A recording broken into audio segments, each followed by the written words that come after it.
Great morning, business owners and managers. Wes Walters here. Hey, so a loyal patron and a current customer, current client rather, shared this with me, and it was shared to me twice. And I figured, well, hey, if two people recommend it, then should have some gems in it, right? So I figured I would check this out in real time. I saw the heading, so I know it's been shared with me twice. I have not seen it yet, but I figured we would see it in real time together. If you are booking travel through American Airlines, be sure to check if it's an actual plane. I can't believe I'm saying that, but Brady Trimble is at Chicago's airport this morning. Brady, are people getting booked on buses instead of planes? They are, Ashley, and in some cases unwittingly. We spoke to one passenger who rode on a bus from South Bend, Indiana, here to Chicago O'Hare's airport before catching a flight here to Savannah, Georgia. Listen to her describe the confusion of other passengers when they showed up at the airport and instead of getting on a plane, got on a bus. Only had like 12 passengers maybe. So every one of them that were standing there in line where there was some cussing, there was questioning, did I book the right thing? Is this the right spot? So they were all, I would say, in shock. Not me, just because I was prepared.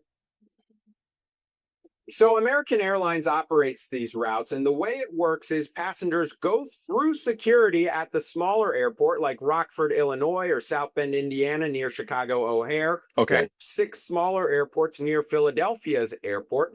They board a bus, which then takes them to the hub airport and drops them off past security there, just like you would when you're catching a connecting flight. Okay. See here, when you book on American's website directly. Hey, they did pull out the best of the best when it comes to the buses. These are the big boys. I would say these are not no dents, no scratches, clean. Their trip includes a bus ride. It even has an icon that says includes, And they have it here. All right. Luxury bus. The confusion for some passengers seems to arise when they book through third-party sites. We talked to American and the company that operates the buses, Landline, and they argue they are adding value for customers. We are operating these smaller communities to give them access to the hub, that they can build their connections onward to London Heathrow or to LA, wherever they happen to be going. Is it different and is it new to consumers? Of course. And our number one goal is making the experience amazing. And the last thing we'd ever want is for people to feel like they weren't getting what they wanted. So American Airlines tells us that it is working with those third-party booking sites to make it as clear as possible that people on these routes might just be taking a bus for part of their trip. Ashley.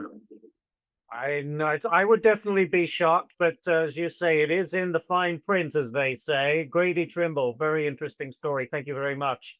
All right, let's change gears, so to speak. All right.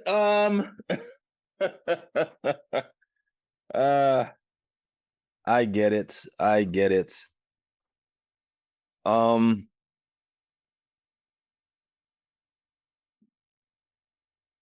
I get it. So I took some notes. Let's take some notes right here. So first of all, I'm assuming most of the complaints are coming from those who are booking via a third-party app. That's what I'm assuming, because if you book through the American app, it clearly shows you the icon of a bus. So I get it. So it's the third parties. However, American Express, if one person is turned off, then there's others that feel the same way. If one person was able to feel cheated, then others also feel the same way and just choose not to say anything. So this is definitely something that American Express, someone from American Airlines should look into and make the transition smoother. It has to be a notification. Hey, three steps down. Hey, have them initial that part of this trip you're on a bus. Another three set sections down. Hey, by the way, I want to be very clear. You're going to be on a bus for the first leg of this trip. And right before they check out, hey, do you realize you're going to be on a bus? So it needs to be dummy proof. I can see areas where it's not dummy proof, where you need to have, it needs to be so easy where if English was their first language, that they understood that, hey, I'm going to be on a bus for the first leg or for the last leg of this trip. All right. So benefits. It's almost like you're on a connector flight. So I would say I would commend American Express, because when you do get off the bus, you are past security.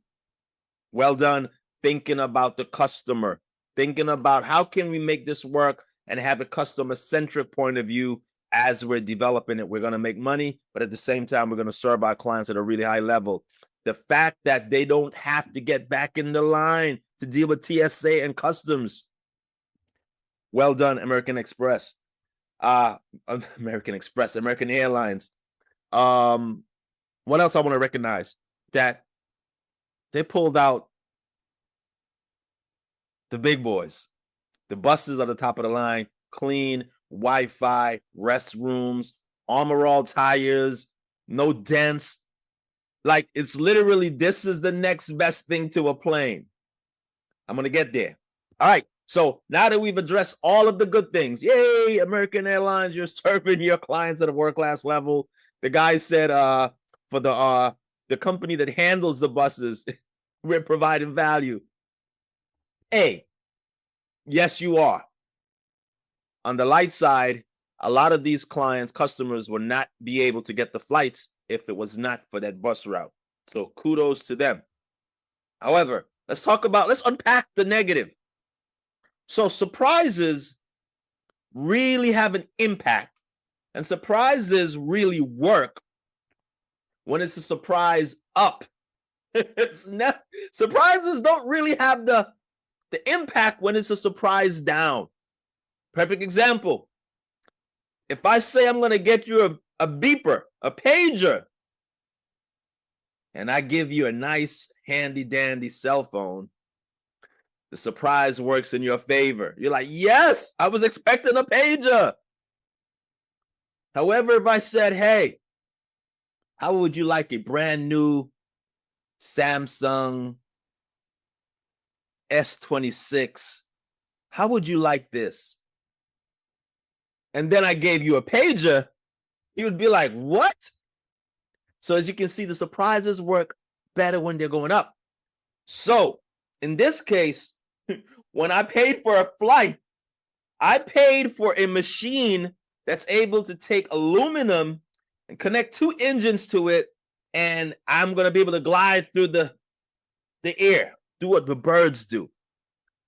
This is the magic that I'm thinking with my transaction. I'm going to be in a tube, aluminum tube with engines. It's going to propel me through the sky like a bird. That's what I'm thinking. And when you surprise me with, psych, you're going to be in a bus. It's kind of like Greyhound. Have you been on Greyhound? Yes. You have childhood trauma or college trauma being in Greyhound? Not saying that I do, but I know a lot of people who have college trauma riding Greyhound buses. So, hey, you with the trauma. Yeah, I know you bought a plane ticket, but where you're going to be for the first leg of this trip is similar to that trauma you had in college on the buses. Yeah, we're going to put you one of those. Then the surprise is very negative when it's a surprise down. When someone was expecting a plane and they're surprised that, oh, fooled you, you're going to be in a bus. You can see how that's a negative response. So American Airlines, this is the only, if I'm giving you a free external audit, that's what this is. This is a free external audit from Wess Walters. The surprise normally works when it's a surprise up. No one wants to be surprised down. No, American Airlines, newsflash, no one wants to be surprised down.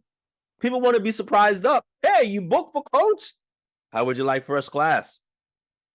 Hey, you paid for peanuts. How is mashed potatoes with chicken? The surprise up works better. Hey, you paid for a filet mignon. How about these pretzels? It doesn't work that way. So that would be my feedback. But thanks for sharing it with me. Again, if you ever have something concerning customer experience, experience or customer service that you want to be reviewed, just shoot it to me via DM. Peace.